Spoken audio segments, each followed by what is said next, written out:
Have you decided it's finally time to cancel your Squarespace domain?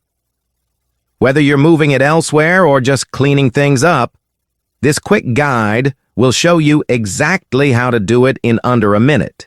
First, head over to the Squarespace website and log in.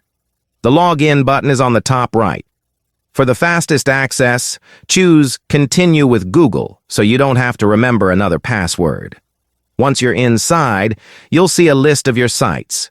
Click on the one connected to the domain you want to cancel. From there, open Settings, then select Domains and Email.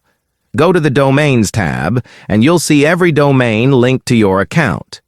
Carefully choose the domain you want to cancel. Double-check the name if you manage more than one. Click on it. Then select Disconnect Domain. A confirmation will pop up. Hit Disconnect again, and that's it. Your Squarespace domain is now fully canceled.